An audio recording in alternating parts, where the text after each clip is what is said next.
Attention! This makes absolutely no sense. Ladies and gentlemen, this is Zander's Facts. Y'all, I don't know what just happened. I don't know. I feel so many emotions right now.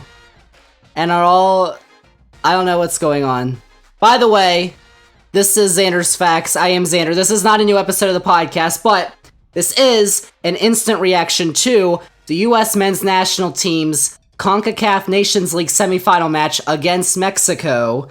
Because, listen, y'all, I wasn't going to do an instant reaction podcast, but what we just witnessed warrants an instant reaction podcast. It is almost 1 a.m. Eastern time, so this may get very bad very quick, but I had to put my thoughts out there on what we just witnessed because I'm excited, I'm thrilled, I'm just over the moon, and at the same time, I'm angry, I'm pissed, I don't know, like all these emotions at the same time. I don't know what's going on, but we just witnessed an absolute thrashing, a beatdown of Mexico, one that we have not seen in our lifetimes. 3-0. Forget about Dos Acero, what we were talking about last week. Tres Acero. 3-0. USA 3, Mexico 0. And somehow I'm still angry and upset, and I don't know. This is not going to sound very professional like our regular podcast. I'm not editing this. No goose sound bites. This is just me. I don't have any notes. Usually I have like pages of notes for my podcast. I have no notes. This is coming straight from my heart at 1 a.m. in the morning on a Friday in the middle of June, an hour after that match. We could only watch in English on Paramount Plus streaming service that just ended. I don't know. Let's just talk about it, y'all, because there's not just the game to talk about. There's not just what happened on the pitch. There's what happened in the stands. There's what's happening in the U.S. Soccer Federation. Like, we just found out who our next manager is going to be, and our next manager is apparently the same manager that we had last time, which is all that stuff, but there's just all that, I don't know. Let's just, go through this game, because everything that's going to come out of me is probably going to happen then. This is unfiltered, at night, facts, expletives possible, nothing's off limits. I'm going crazy right now. I mean, let's just talk about this game. It was built up as, listen, Mexico has not beaten the United States since 2019. Remember the Nations League final 2 years ago between the US and Mexico, which I like to dub as the game that got me into soccer, because if y'all haven't watched that game, this game in some ways tops that game, because that was a great game 2 years ago. This, if you're a US fan, was a great game, but if you're a fan of soccer, maybe it wasn't a great game. And so, coming into this match, we have a US men's national team who, since December, since Gregg Berhalter's contract ended, doesn't have a permanent manager. Anthony Hudson was the manager for a couple Nations League games and a couple friendlies in the winter and the spring. He goes to Qatar. He's managing a club in Qatar now. So now we have the interim to the interim. B.J. Callahan, a Philadelphia Union assistant coach, an assistant coach under Gregg Berhalter, never been a head coach at the professional level in his life, and his first match managing is against Mexico. Not just a friendly, a competitive match. The CONCACAF Nations League. You remember what happened 2 years ago, and all that was around that match. So you're like, oh, well, the sequel is probably going to live up to the hype, and in a lot of ways it did. But, this is your first time managing. And you've been around the US for the World Cup, obviously. He was there for the World Cup. But his first time as the manager, the one making the decisions who's going to start. And we looked at the starting lineup, and we were like, holy cow, this is amazing. Front three, Pulisic and Weah on the wings, who obviously were great in the World Cup and who are our best wingers, obviously. And then at top, at striker, oh my gosh, the debut, the one we've been waiting for, y'all, the dual national who said, you know what, Gareth Southgate, screw you. I'm coming to America. I'm coming to wear the stars and stripes for Lauren Balogun. First, I have this stat. I'm just scrolling through Twitter, y'all, and I found this stat. First U.S. men's national team player to start on his debut against Mexico since a man named Julie V in 1976. Y'all, we were hype. But not just that. You have Yunus Musa, Weston McKennie in the midfield because obviously Tyler Adams is injured, he can't go, along with Giovanni Reyna, who just dyed his hair blonde. You're like, oh my gosh, he dyed his hair blonde for the Mexico game. This man's gonna do some stuff. And then in defense, Jedi Robinson, of course, on the left. On the right, Serginho Dest. In the middle, Miles Robinson, Anthony's brother, and Chris Richards, who plays for Crystal Palace. And then Matt Turner in goal. You look at that lineup, you're like, that is the best lineup that we could have put out there. Bar, with injuries and whatever. Best lineup. It looks great. BJ, you've got my support so far. The match starts, and you know what? I mean, it wasn't great. It wasn't bad. It was, so-so for most of that first half. And then, Christian, our Lord, our liege, Christian Pulisic, the pulley goat, the god himself, the man who scored that penalty to beat Mexico in extra time in the Nations League final 2 years ago. By the way, this isn't even the final. This is the semifinal. We still have another game to play on Sunday. But Christian Pulisic, I believe it was like the 22nd, 23rd minute. Oh my gosh. Beautiful. Beautiful footwork to just get into the box. Go around Ochoa, the goalkeeper for Mexico. And then everything but the finish. He just skied it a little bit when he didn't really need to. And you know what, man? He was not happy with himself after that. You saw him. His teammates were like, come on, man. He's like, no. He was pouting. But you know what? He redeemed himself later, let me tell you why. Because in the 37th minute, oh my gosh, I'm watching the replay right now, and I think I'll play the audio for you. But listen, that ball's just like in the center. It's like people are on the ground, like right outside of the box. Like, let me see. Like, I'm watching the video right now. Like, let's see. There's Balogun, Way is there, Pulisic, Reyna. Like, they're all in there. And then Gio goes down. Ball somehow gets in the box. Pulisic, like, none of the Mexican defenders know where the ball is. Pulisic finds it. It's on the left side of the goal, heading kind of towards the goal. Mexican defender doesn't know. Ochoa is kind of just standing there. Pulisic finds it and just shoots it. Holy cow. Watch that shot, y'all. That is dirty. Holy cow. With his left foot, he falls down, of course, because that's the pulley special. Man. I mean, here, I'll plug in the audio for you here with Dre Cordero and Mo Adu on the call for CBS and Paramount Plus. Trusted the players to take ownership. So Antuna, the first player booked, gets away from Weah. Back on the ball is Weah. Drena. And he's brought down just outside of the area. Reference on nothing wrong with it! But on the follow-up, Pulisic makes no mistake! This time he finishes! Holy cow, like Dre Cordero was surprised by like, oh, there's a goal! I mean, that was to open up the scoring, 37th minute. And in that same minute, 37th minute, Uriel Antuna for Mexico gets a yellow card. Now you're like, okay, whatever, yellow card. But that became a little, for Mexico, that became a little important later in the match. So just, hold on. It's 1-0 for the U.S. Mexico, they're definitely not out of it. They don't look great, but they look okay. The U.S. had a couple chances, and they looked really good. They looked okay, though. in that first half. Nothing, they didn't look like world beaters. Nothing really special. But, Pulisic, oh my gosh, the GOAT. And you know what, actually? With that goal, he tied Joe Max Moore.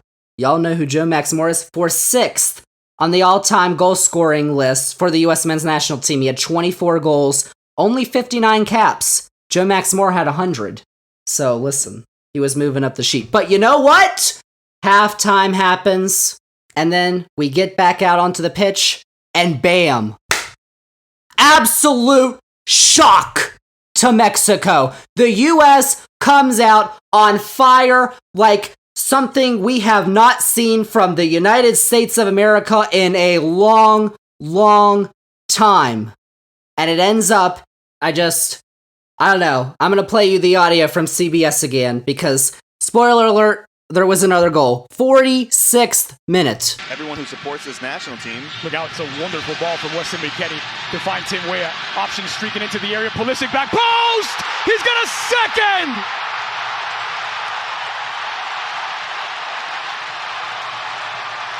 They stood in an aggressive posture waiting for Mexico to come out of the locker room. And straight out of the locker room, the U.S. doubles the lead.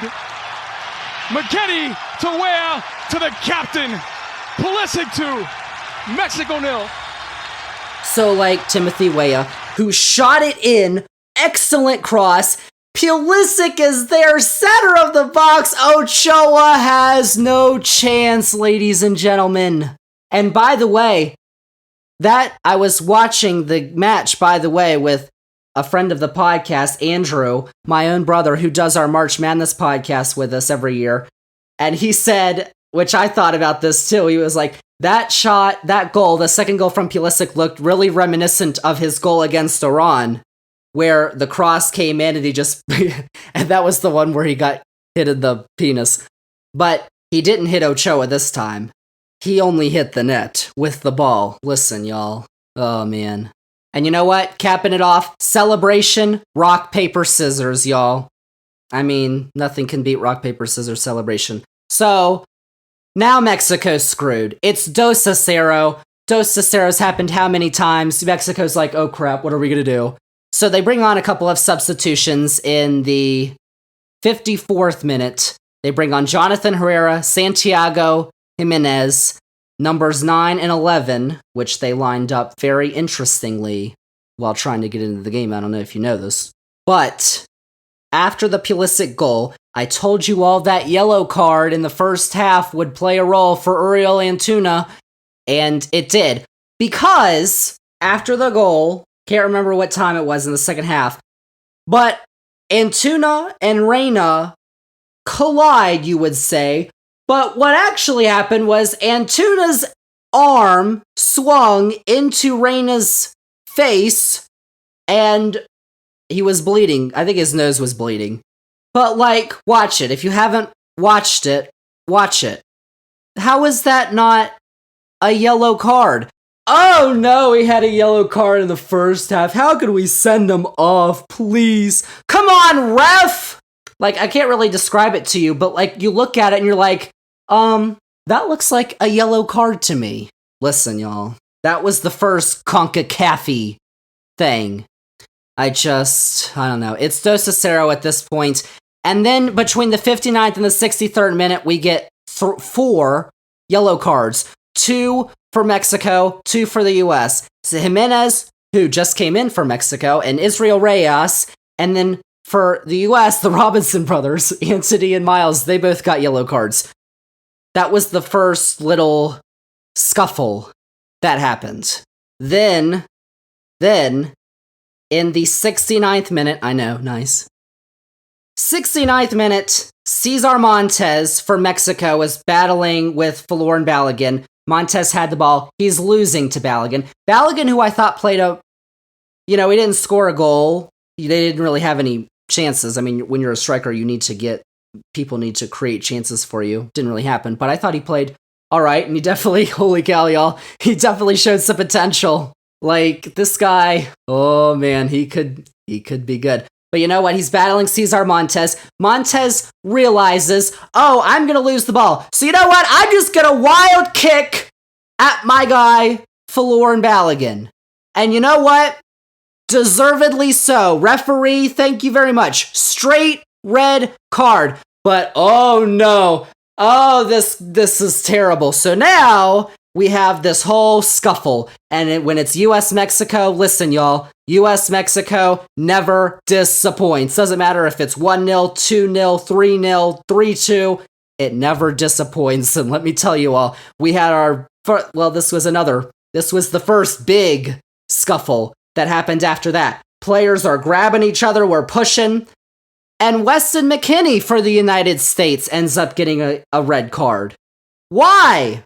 You would ask. Well, because if you do look at the video, he put his hands on the neck of a Mexican player. But if you search the internet, which I did because I remembered this from several years ago, Weston McKennie has had his throat clamped on by Mexican players with the referee right in front of him. You think there was a red card? Oh no, there wasn't. And you know what? He was getting pushed. How is he? He's acting in self-defense because all the Mexican players, they realize now, this is the 70th minute, all they realize now, oh, we're not going to win this game, so we're going to go to shithousery because we're not going to win this game. We can't do it legally or whatever. So we're just going to, push you around and try and instigate you, which, did happen because they gave Weston McKennie a red card. But why is that a red? Did y'all see, if you watched the game, his shirt was ripped open. We could see his chest because his jersey was ripped. He had to get a new one, and then he just went off like a minute later, so he didn't really need to get the new one. But he's acting in self-defense. Referee! And VAR apparently told him to give him the red card. Like, oh no. Seriously, give me a break. You know what? Whatever. So then we make a couple substitutions. Reina comes off, Luca De La Torre comes in, and Ricardo Pepi comes in for Balogun. Balogun had enough. 74 minutes, he was like, okay, this is not England, this is not France, this is CONCACAF. Oh, listen, y'all, he got a grand introduction to CONCACAF tonight, let me tell you all. Balogun comes off, Pepi comes in. Pepi, Balogun's been scoring goals for Reims in France. Pepi was scoring goals for Groningen in Netherlands. That man has been on really good form. So he comes in 5 minutes later. 5 minutes later. Let's roll the audio from CBS. Counter movement there. He just reads the game so well, and he deserves a lot of the credit here. It's Dest for Pepi. Ricardo Pepi rounds the keeper! It's a third! Magic from Dest! So Serginho Dest, who was having a terrific game as right wing back, once again makes his little moves. AC Milan, what are you doing? You didn't play this, man. You could have beaten Inter in the Champions League semifinal. You could have beaten Man City. You could be Champions League winners if you had only played Serginho Dest. That man was absolutely balling tonight. He gets it to Ricardo Pepi. Pepi only has to beat Ochoa. Oh, man, Ochoa, I'm so sorry, but that's a third. You were not that great tonight, let me tell y'all. But initially, it was waved offside. The referee, the AR, assistant referee. Look at the replay. That man's not offside, so it ultimately counts. 3-0 to the United States. Now it's 3-0. This isn't 2-0 anymore, y'all. This is 3-0. And, the match wasn't over, y'all. We still had, that was 79th minute. We still had at least 11 minutes, plus some more. Like, 86th minute. Shoving match happens. In the far, well, if you were watching the game, it was the far left top corner. Around there. Ball was out of play. US players and Mexico players started pushing, and I was just listening back to the audio. Drake Cordero, who was calling the game, literally just said, Mexico is out for blood. It's the 86th minute. They have absolutely no chance, and they're out for blood. And they instigate pushing.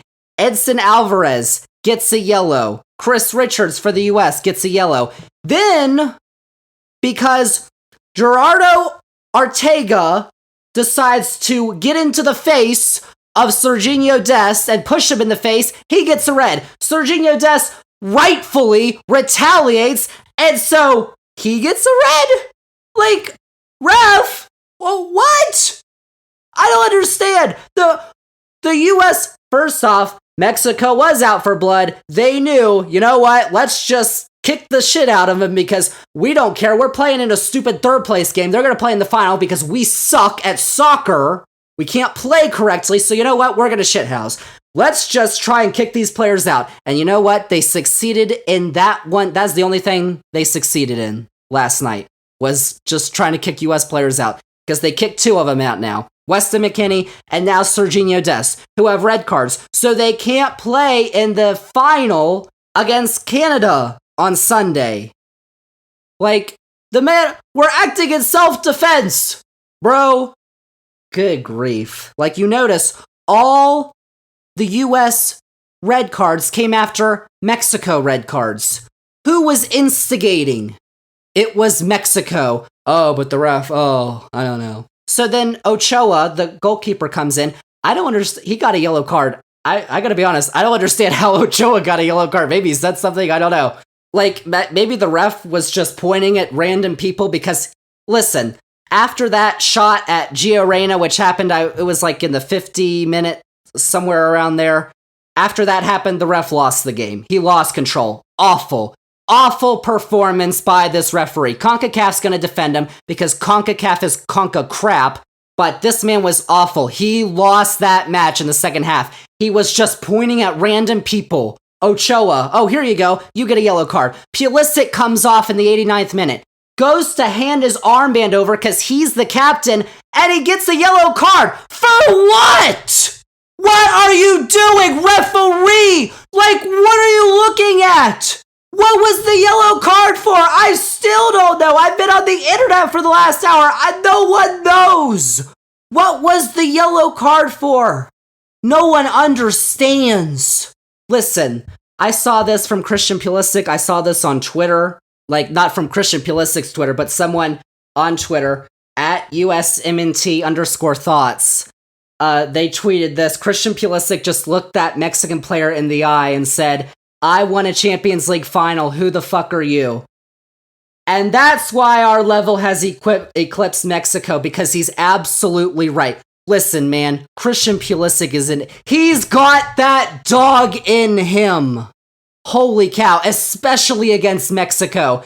Chelsea, what are you missing out on? You just watched it. You just watched a brace. Should have been a hat trick, but, a brace works in this match. And so that was the end of the cards. Let's count them up, y'all. 1, 2, 3, 4, 5, 6, 7, 8, 9, 10, 11, 12, 13 cards. 9 of them yellows, 4 of them reds. We were playing 9-on-9 at the end of this match. Oh, by the way, 12 minutes of added time. That was a good idea. Which, by the way, we didn't play all 12 minutes. Why? Because now we have this other thing to talk about. With Mexico. Not with the United States. Not with their fans, but with the Mexican fans. CONCACAF knew what they were doing. They put the Nations League final in Denver 2 years ago. Pro-Mexico crowd. Overwhelmingly. Then they put it in Las Vegas this year. They knew what they were doing. And it was absolutely decidedly a pro-Mexico crowd. Listen, y'all. This is reality. I wish this wasn't a fact, but it was. The United States men's national team is not the most popular soccer team in this country. It's the Mexican national team. Like, I'm working on this podcast to try and change that. But the reality, and when you look at the games, and of course CONCACAF is going to put them where they can get the Mexican fans to buy the tickets. But that's the reality. So you have a pro-Mexico crowd, a lot of whom are leaving at that point because it's Tres a Cero. But also, they resort back to their tactics. They were talking on the CBS studio show of, like, listen, if Mexico starts losing and it's not looking good for them, their fans are going to get upset. And when their fans get upset, they don't just do what normal fans do. They like to, I don't know, say homophobic chants for some reason, which they started doing. They have been known to do this for years. They've been punished. They had to play matches without fans in Mexico because their fans were shouting, I'm not going to say it on this podcast, homophobic slurs. They know it's bad. They do it anyway. And so that happens. We hear it at least twice, and the protocol is the referee pauses the match. Which, come on, man. Like, that doesn't do anything. Pause the match. Oh, the fans are going to be like, oh my gosh, the match is paused. We should stop. No, that's not what happened. Because Matt Turner, the goalkeeper for the US, has a couple goal kicks. And the Mexican, you can hear, oh, as he's building up. And Matt Turner, the camera's on him. He knows what's about to happen. He kicks the ball, and in unison, they all shout it. The homophobic slur. He knows, he was like, give me a break. Like, right after he kicked it, like he knew. Just shrugged his shoulders, waved his arms, like he knew that was gonna happen. And so it happens again after the stop. And the referee doesn't do anything. Then, Matt Turner, another wind up, another goal kick, another wind up. Oh, he knows everybody, every single person who's watching the game, who is in the stadium, knows what's about to happen. And the referee lets him kick the ball. Another, in unison by all the Mexican fans, a homophobic slur, which I'm not going to say. And the referee finally blows the game dead. We didn't play 12 minutes, we played like 6 or 7. Has to blow the game dead because of the Mexican fans who are disgusting. That's disgusting. They know not to do that. They know it's horrible, and yet they do it anyway. Everybody knew it was going to happen. But CONCACAF is not going to care. That match should have been forfeited by Mexico, 3-0. We should get our red cards rescinded because they had to stop the match early. Because the Mexican fans who come into this country, by the way, they live in this country, by the way, the Mexican fans. Don't root for the United States, root for Mexico. They come into the stadium in the United States and chant their homophobic slurs. It's disgusting. What can the U.S. men's national team do about it? What can U.S. soccer do about it? They can't do anything because it's a CONCACAF event. If U.S. soccer was putting on the event, they would put it in Las Vegas. They'd put it in Columbus, Ohio. But CONCACAF, by putting it in Las Vegas, after the same crap happened in Denver, and the same bottle throwing beer onto the pitch, towards the players, the referees, the coaches. They did it in Denver. They did it again in Las Vegas. And you know what? Oh, you could say, oh, well, how do you know that's not the U.S. fans? We know because every time we play Mexico, this happens. And when we play anybody else, anyone else, Canada, watch the Canada game on Sunday. None of that crap is going to happen. But it happens every single time we play Mexico. Because not just the players play dirty. I don't know what's going on with their coaches. The federation, I don't know. The fans were dirty and disgusting. It's disgraceful. They should have been forfeited. They shouldn't play the third place game. They should be kicked out of the Gold Cup. Kick them out of Copa America. Kick them out of the World Cup. They've got to actually do something for it to stop. But CONCACAF, FIFA, they say, we want racism to end. Discrimination has no place in soccer. Well, do something! Pausing the match, ending it 4 minutes early, isn't doing anything. Like it's an absolute joke. Mexico lost on and off the pitch last night because the players who played, that was disgraceful. And the fans there, if you're a Mexican fan, how could you be proud about wearing your team colors right now? because that was disgusting.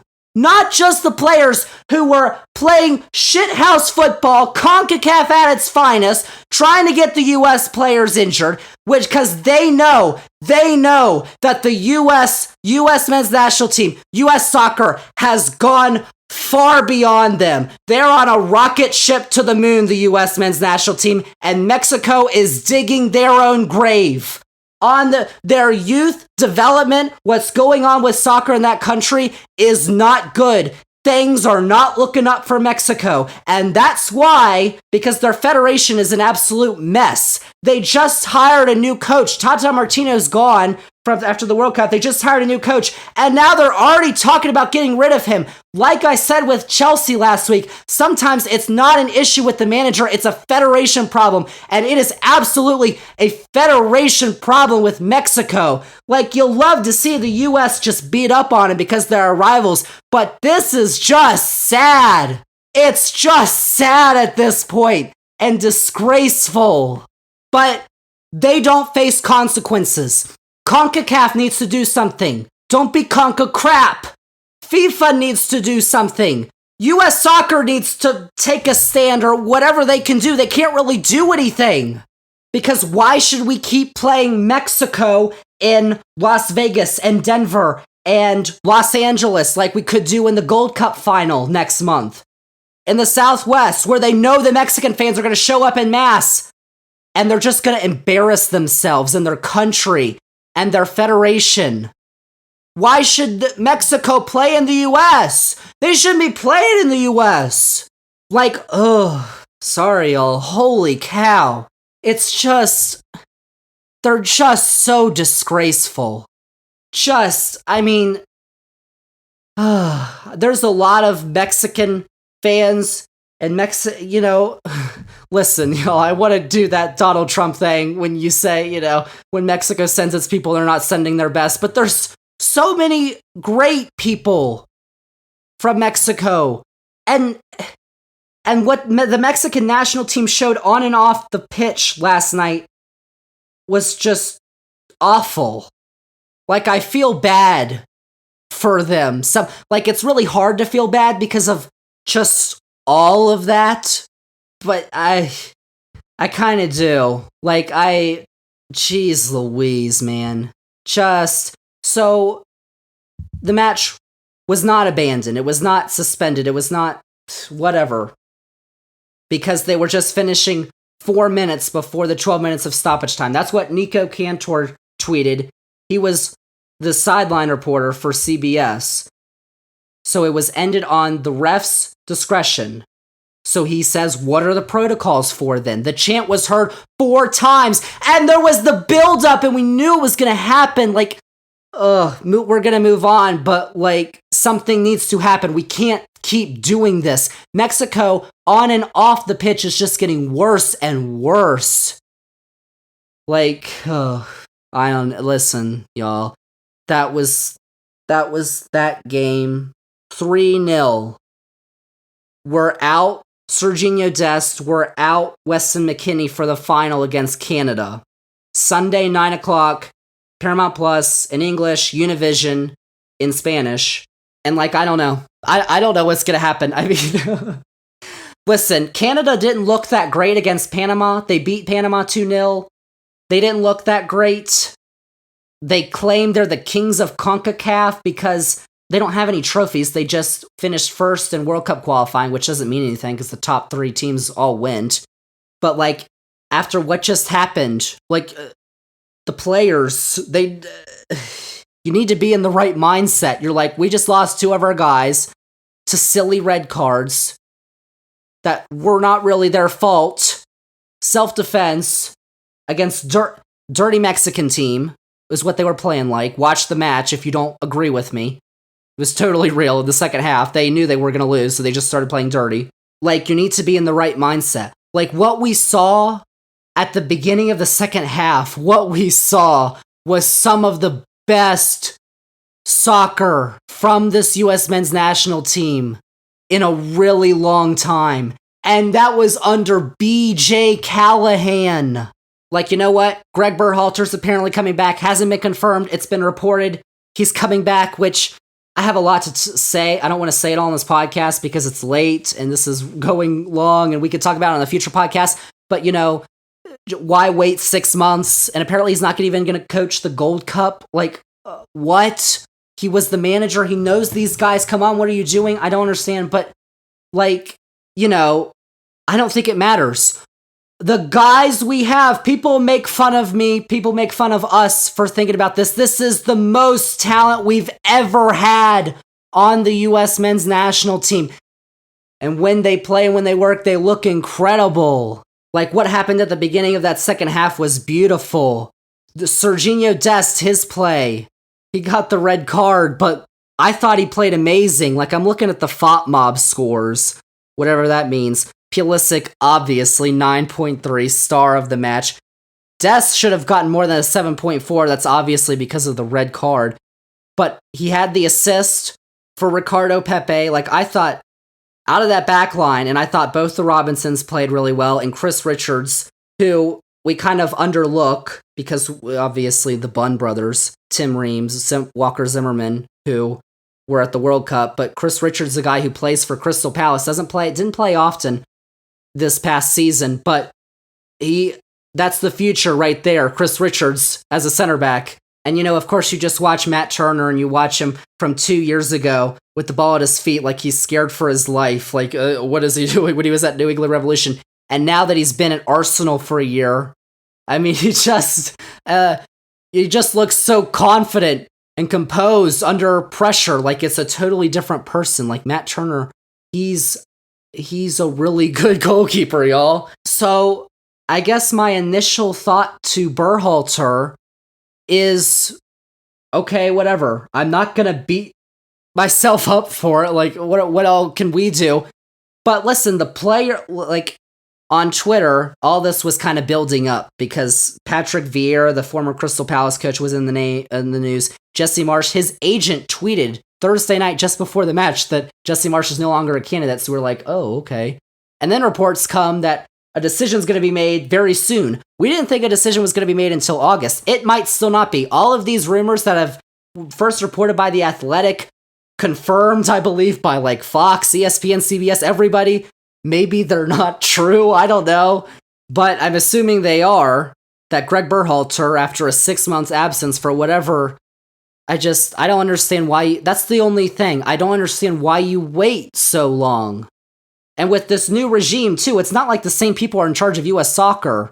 So this is a new group who's decided that Gregg Berhalter is the guy for the job. But you know what? It was on Twitter videos of the players who were like, yeah, Gregg, we like Gregg. We think that he could come back. He should come back. Pulisic, I think, was the most vocal in saying, yeah, he deserves to come back. So from that standpoint, and from the standpoint of what I just watched under an interim to the interim manager, whatever. It's not Jose Mourinho. It's not Pep.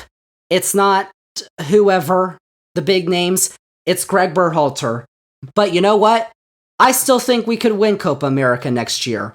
I still think we could win the World Cup in 3 years. I didn't say I think we will. I said I think we could.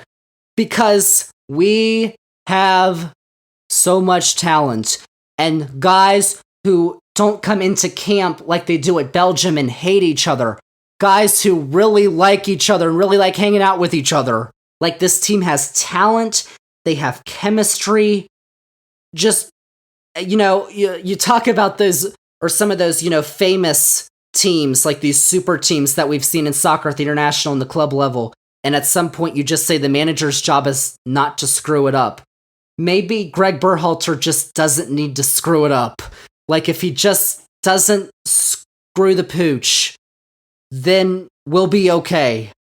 Because Tres a 0, y'all, and I know Mexico is trending in the downward direction, but listen, we are still trending up. So, Gregg Berhalter's coming back, so what? I don't hate him. I love him now. GGG. GGG, if you want, come on the podcast. Because you are our national team manager, and the guys like you, so I like you. I'm not going to go all crazy about this. Obviously, I made it clear on this podcast I preferred somebody else. I didn't think, with all the drama, we'll see what happens with the Gio Reyna drama, all that stuff. I don't know what all happens with that. But if Berhalter is indeed the person who is going to be managing U.S. soccer through the 2026 World Cup, then so be it. As long as he doesn't screw up, I think we'll be okay. So I guess that's all I have. Canada game is on Sunday. I honestly don't know what's going to happen. There's a trophy on the line.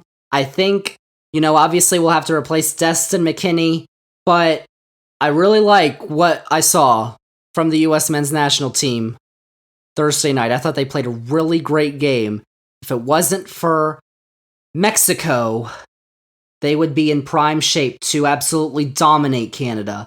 They still may. They may have nothing left after that game. I don't know, but I'm certainly rooting for the U.S. If I had to make a prediction, I'll go 2-1 U.S. for our second ever edition of this tournament. Second trophy in the CONCACAF Nations League. And then, of course, y'all, we got the Gold Cup coming up, which starts later this month and goes until July. Then we have the Women's World Cup. We're going to be talking a bunch of soccer on future editions of this podcast, but I'm wrapping this up now. This is the most informal podcast thingy. It's not an official episode. It's just an instant reaction thing that I'm doing. It's almost 2 a.m. in the morning here on the East Coast. I'm running on crazy fumes. I don't know. But because I'll give you all, listen, behind the scenes look. We here at Zander's Facts, and by we I mean mostly me, we were looking at maybe doing a live stream on YouTube of this match. Our reactions. Listen, y'all. I was really tired this week. We didn't do a regular podcast. We did a Zander's Facts flashback, but holy cow, after this, I totally wish I did on YouTube. We're definitely going to, at some point, we're going to live stream our reactions to US matches, probably in the Women's World Cup, so you're going to want to maybe take a look at that. But I had to get my thoughts out there, because that was, wow. That was just something. And like I said at the beginning, I'm super pumped. I'm excited. I'm proud. But at the same time, I'm kind of angry, pissed. And I don't know why, because I don't really care about Mexico. It's just they can't do that in our country. We can't allow that to happen. And it's not even about the Gregg Berhalter thing that I'm angry or pissed or about. If he's the manager of the national team, that's great. Then I'm 100% behind him, unless bad things start to happen. But you know what? We remember Gregg Berhalter came into this job in 2019, I believe. We were at the bottom. We were where Mexico was right now. We didn't make the World Cup. The roster with Bruce Arena that tried to qualify was Pulisic and a bunch of guys who were done, past their prime. A lot of great American players on that squad who it was time. Berhalter comes in and it's a youth evolution. Obviously, he doesn't control youth development, these guys, But even just getting guys like Ricardo Pepe and Serginho Dest, and Anthony Robinson, and all these, and Balogun to some extent, Tim Weah, all these dual nationals who had choices to play for countries like the Netherlands, and Nigeria, and England, and Liberia, and who play for the US, and Gregg Berhalter was a massive part of that. And obviously, guys like Reyna, and Tyler Adams, and Pulisic, the guys who were born and raised here in the US, are going to be the ones that inspire the next generation of kids playing soccer and who are going to take the sport to another level in this country, which it's going to happen, y'all, because like I said, Copa America next year, World Cup in 3 years, which we have serious chances of competing in because we have a lot of talent. People look at Messi, and Messi's coming to the US, obviously. Messi and Ronaldo and Mbappe and all these guys from other countries, and now we have players like that here. Maybe not to that level, but still guys who will inspire the next generation of soccer players in this country and will take soccer beyond a couple of other sports that it's below right now. Like y'all, I said the title of our last week's podcast was It's a Great Time to Be a Soccer Fan in America, and that still holds true because our future for this U.S. men's national team is bright. That doesn't change if they lose to Canada on Sunday. And in fact, my sentiment with the U.S. men's national team, with MLS happening right now, and MLS is fun to watch, and Messi coming to America, what this match did was just reinforce all of that. So, yeah, I guess that was 45 minutes of my post-match thoughts. I don't know, maybe we should do this more often if you all liked it. Because this is kind of like the first instant reaction podcast thingy that we've done. It's 2 a.m. in the morning, so I kind of, maybe don't want to do it at this time of the night. The Nations League final is at 9 p.m. on Sunday, so hopefully it won't be up this late. But maybe we'll do more stuff like this. And the live streams on YouTube, maybe where we're watching in real time. Like tonight with all that happened in that match and the Berhalter match, I really regret not doing that. But we'll do it.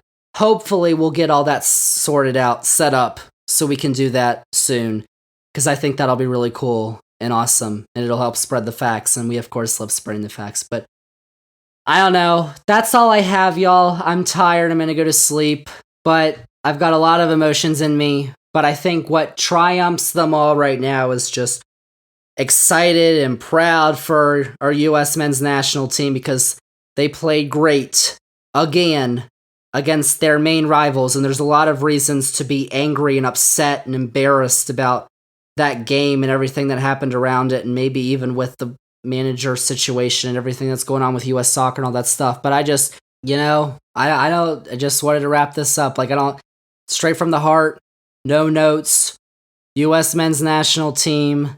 Y'all, main takeaway about all of that just happened, I think, at least we're not Mexico. We should be proud of our U.S. men's national team because it's not going to stop here.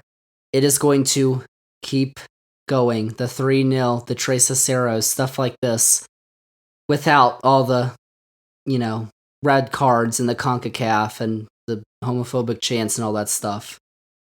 Forget all that. Just, as I've said about 100 times now in the last 2 minutes, be proud of our U.S. men's national team. But I guess that's where I'm just going to wrap it up. I'm just going to plug a couple things. Remember to follow Zander's Facts on Twitter, Facebook, Instagram, TikTok, all those at Zander's Facts. Remember to tell all your friends about the podcast. Our newsletter is Zander's Weekend Facts, weekly recap of the week's top headlines every Sunday morning. This is U.S. Mexico, U.S. Canada, might write about that in some way. I don't know, check it out. I'll put the link in this episode's description so you can sign up if you want to. And then, as I mentioned, we do have a YouTube channel, Zander's Facts on YouTube. I'll try and post this reaction podcast with a nice background and all that stuff because I'm not recording video to YouTube, so you can watch and subscribe on all that. Really appreciate it. And also, of course, Zander's Facts Linktree, which I'll also link in this episode's description, has all the Zander's Facts links that you need for the podcast, for the newsletter, for the socials, for YouTube, for stuff like this, for all that stuff. So, yeah, after all that, this is Zander signing off. This has been Zander's Facts. Zander's Facts.